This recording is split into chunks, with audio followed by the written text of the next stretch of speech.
Om Swastiastu. Baik, kami dari kelompok 10 akan mempresentasikan materi tentang sistem informasi manajemen. Namun sebelum kami mempresentasikan materi kami akan memperkenalkan nama kelompok dari kelompok 10.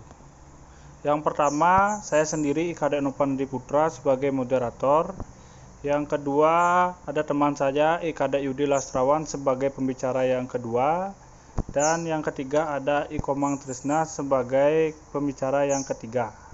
Baik, di sini kami akan ada pembahasan. Yang pertama ada kegagalan sistem informasi. Yang kedua ada masalah sistem pokok informasi.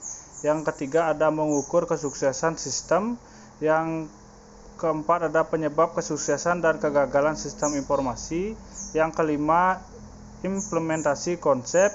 Dan yang terakhir ada penyebab kesuksesan dan kegagalan implementasi. Nah, langsung saja di pengertian kegagalan sistem informasi.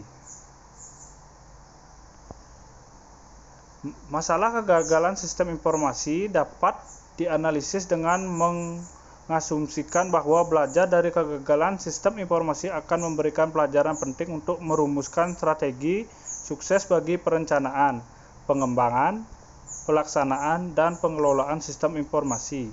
6 jenis kegagalan sistem informasi dapat diidentifikasikan sebagai berikut. Yang pertama ada kurangnya input dari end user. Yang kedua tidak lengkapnya pernyataan kebutuhan dan spesifikasi. Yang ketiga pernyataan kebutuhan dan spesifikasi yang senantiasa berubah-ubah. Yang keempat kurangnya dukungan manajemen eksekutif. Yang kelima inkompetensi secara teknologi. Dan yang keenam perencanaan yang tidak tepat dan tidak matang. Baik, yang kedua ada masalah sistem pokok informasi. Perkembangan sistem informasi manajemen atau sering disingkat dengan SIM masih belum lancar dan banyak organisasi mengalami kegagalan dalam aplikasinya karena adanya beberapa hambatan dan kendala. Permasalahan yang menjadi kendala dan hambatan tersebut adalah sebagai berikut. Yang pertama, pemahaman para pemakai tentang komputer yang masih kurang. Yang kedua, pemahaman para spesialis bidang informasi tentang bisnis dan perencanaan dan peran manajemen yang masih minim. Yang ketiga, relatif mahalnya harga perangkat komputer. Dan yang keempat, ambisius para pengguna yang terlalu yakin dapat membangun sistem informasi secara lengkap sehingga dapat mendukung lapisan manajer. Nah, sekian presentasi dari saya, akan dilanjutkan oleh pembicara kedua. Untuk Kadek Yudi Lastrawan, saya persilakan. Baik, perkenalkan nama saya Kadek Yudi Lastrawan. Saya akan di sini menjelaskan pengertian mengukur kesuksesan sistem. Mengukur kesuksesan sistem yang dijadikan ukuran keberhasilan penerapan suatu sistem menurut Leiden, yaitu sistem tersebut tingkat penggunaannya relatif tinggi yang diukur melalui polling terhadap pengguna, pemantauan kuesioner atau monitor parameter seperti volume transaksi online, kepuasan pengguna terhadap sistem yang diukur melalui kuesioner atau interview, sikap yang menguntungkan para pengguna terhadap sistem informasi dan staf dari sistem informasi. Tujuan yang dicapai imbal balik keuangan untuk organisasi baik melalui pengurangan biaya atau peningkatan penjualan profit.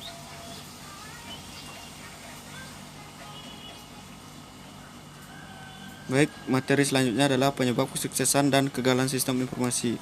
Kesuksesan dan kegagalan penerapan sistem informasi. Kegagalan penerapan sistem informasi. Kegagalan dari sistem informasi bukan hanya pada bagian-bagiannya saja, tetapi pada keseluruhan sistem yang tidak dapat digunakan sebagaimana yang diharapkan. Pengguna harus memahami sistem informasi dan mengembangkan prosedur manual paralel untuk membuat sistem bekerja secara sempurna.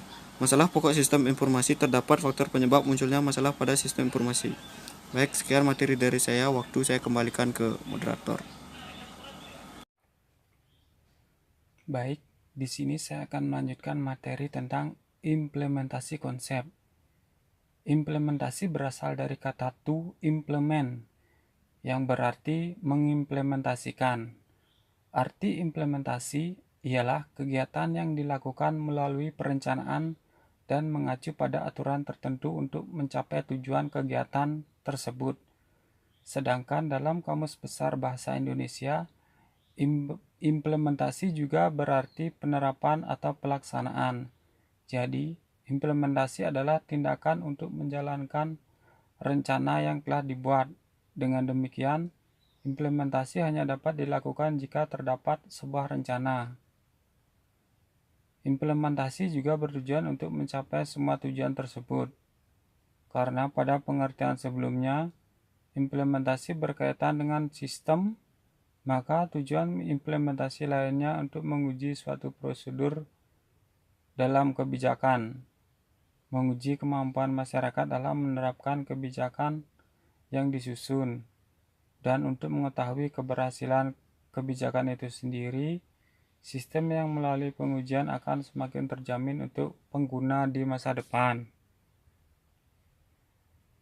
Untuk materi selanjutnya itu adalah penyebab kesuksesan dan kegagalan implementasi. Penyebab kesuksesan dan kegagalan dari sistem implementasi. Beberapa sistem gagal karena benturan di antara lingkungan atau keadaan internal. Ada beberapa alasan mengapa gagal. Beberapa studi telah menemukan bahwa dalam organisasi dengan situasi dan lingkungan yang hampir sama, inovasi yang sama akan menghantarkan kesuksesan. Namun, kegagalan unsur yang lain dalam organisasi merupakan penyebab kegagalan. Hal ini disebabkan karena fokus penjelasan terdapat pada pola implementasi yang berbeda. Penyebab sukses atau tidaknya suatu organisasi atau perusahaan dalam menerapkan sistem implementasi.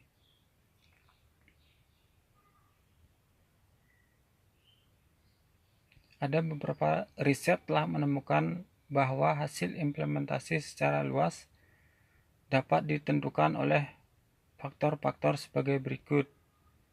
Yang pertama itu adalah peran pengguna dalam proses implementasi. Yang kedua, tingkat dukungan manajemen bagi upaya implementasi. Yang ketiga, tingkat kompleksitas dan risiko implementasi proyek. Dan yang terakhir, kualitas manajemen dalam implementasi. Baik, sekian pemaparan materi dari saya. Untuk waktu dan kesempatan, saya kembalikan kepada moderator. Terima kasih.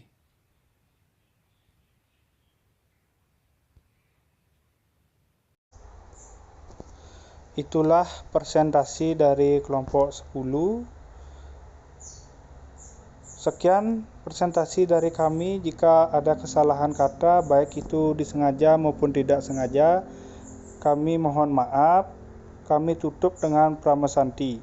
Om Santi Santi Santi Om.